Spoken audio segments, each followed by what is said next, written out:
faithfully execute the office of President of the United States. That I will faithfully execute the office of President of the United States.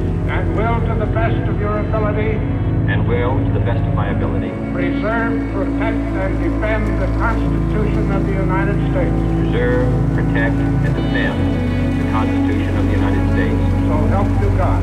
So help me God.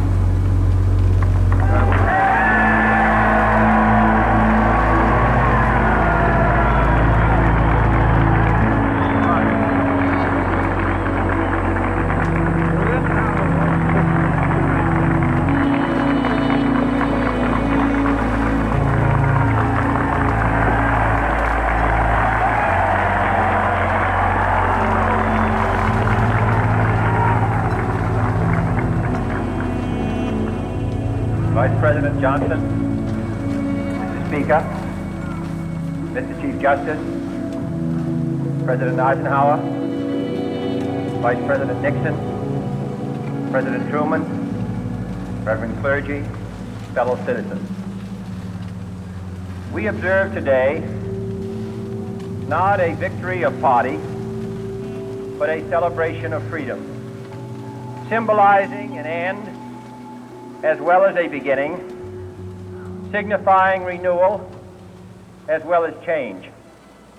For I have sworn before you and Almighty God the same solemn oath our forebears prescribed nearly a century and 3/4 ago.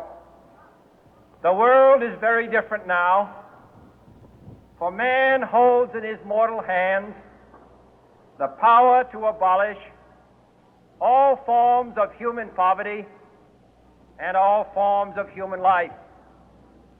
And yet the same revolutionary beliefs for which our forebears fought are still at issue around the globe. The belief that the rights of man come not from the generosity of the state, but from the hand of God. We dare not forget today that we are the heirs of that first revolution. Let the word go forth from this time and place to friend and foe alike that the torch has been passed to a new generation of Americans born in this century, tempered by war, disciplined by a hard and bitter peace, proud of our ancient heritage, and unwilling to witness or permit the slow undoing of those human rights to which this nation has always been committed and to which we are committed today at home and around the world.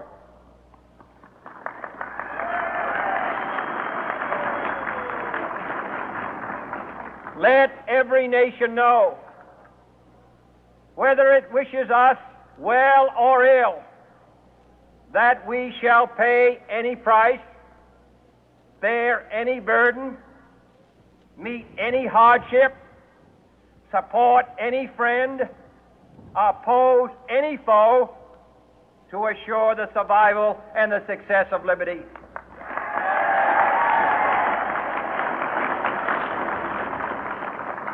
This much we pledge and more. To those old allies whose cultural and spiritual origins we share, we pledge the loyalty of faithful friends.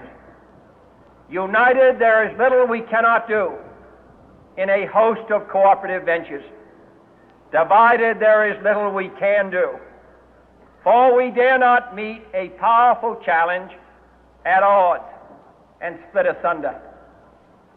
To those new states whom we welcome to the ranks of the free, we pledge our word that one form of colonial control shall not have passed away merely to be replaced by a far more iron tyranny.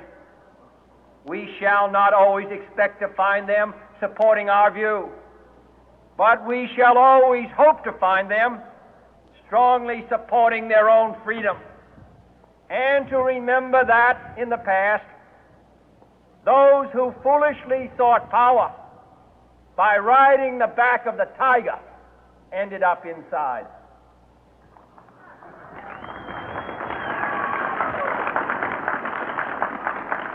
To those people in the huts and villages of half the globe struggling to break the bonds of mass misery, we pledge our best efforts to help them help themselves for whatever period is required, not because the communists may be doing it, not because we seek their votes, but because it is right.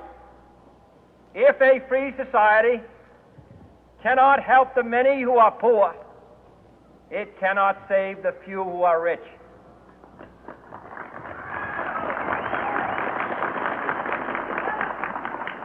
To our sister republics south of our border, we offer a special pledge to convert our good words into good deeds, in a new alliance for progress, to assist free men and free governments in casting off the chains of poverty. But this peaceful revolution of hope cannot become the prey of hostile powers. Let all our neighbors know that we shall join with them to oppose aggression or subversion anywhere in the Americas. And let every other power know that this hemisphere intends to remain the master of its own house.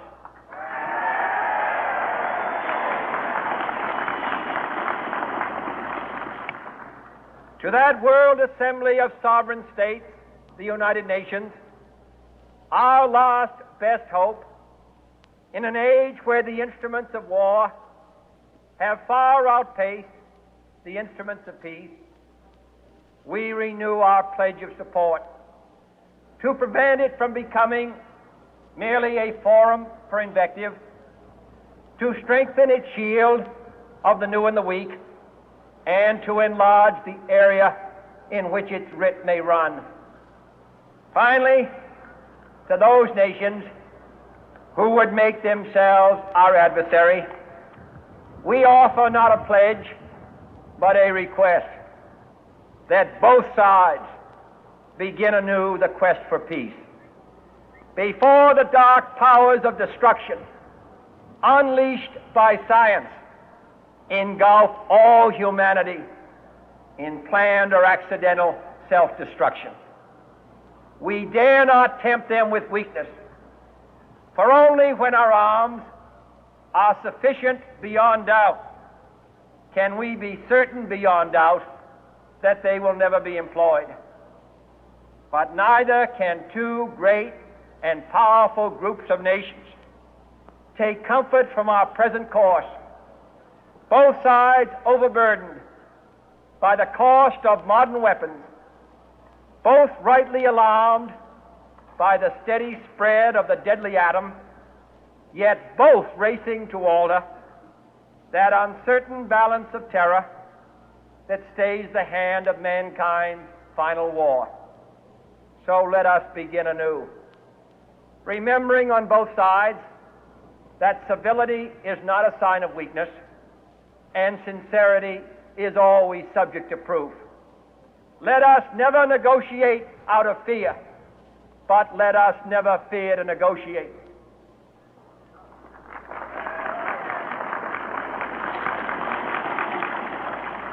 Let both sides explore what problems unite us, instead of belaboring those problems which divide us.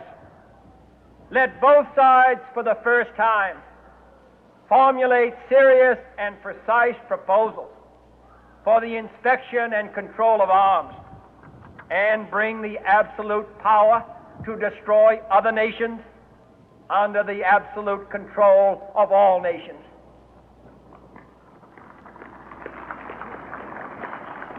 Let both sides seek to invoke the wonders of science instead of its terrors. Together, let us explore the stars, conquer the deserts, eradicate disease, tap the ocean depths, and encourage the arts and commerce. let both sides unite to heed in all corners of the earth the command of Isaiah to undo the heavy burden and let the oppressed go free. And if a beachhead of cooperation may push back the jungle of suspicion, let both sides join in creating a new endeavor, not a new balance of power, but a new world of law, where the strong are just and the weak secure and the peace preserved. All this will not be finished in the first 100 days, nor will it be finished in the first 1,000 days, nor in the life of this administration, nor even perhaps in our lifetime on this planet. But let us begin.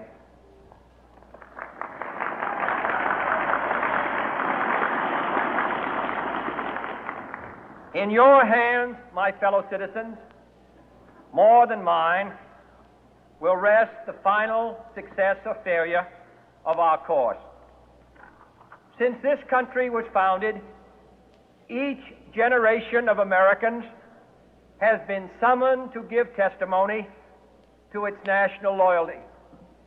The graves of young Americans who answered the call to service surround the globe.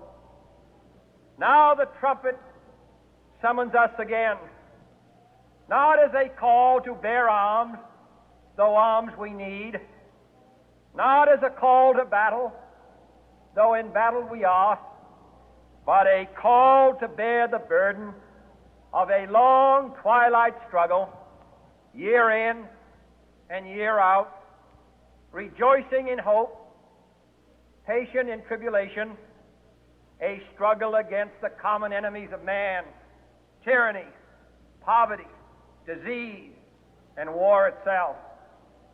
Can we forge against these enemies a grand and global alliance, north and south, east and west, that can assure a more fruitful life for all mankind? Will you join in that historic effort?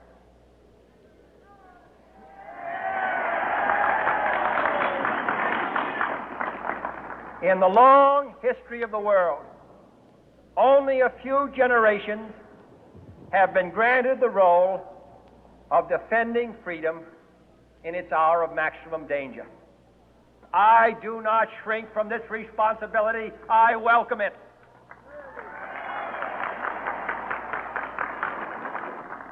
I do not believe that any of us would exchange places with any other people or any other generation.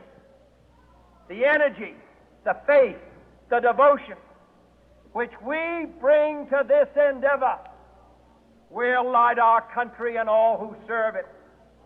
And the glow from that fire can truly light the world. And so, my fellow Americans, ask not what your country can do for you. Ask what you can do for your country.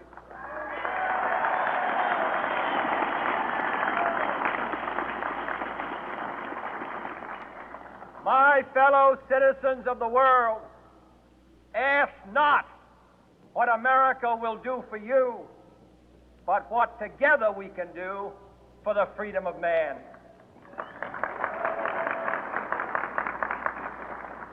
Finally, whether you are citizens of America or citizens of the world, ask of us here the same high standards of strength and sacrifice which we ask of you. With a good conscience, our only sure reward, with history the final judge of our deeds, let us go forth to lead the land we love, asking His blessing and His help, but knowing that here on earth God's work must truly be our own.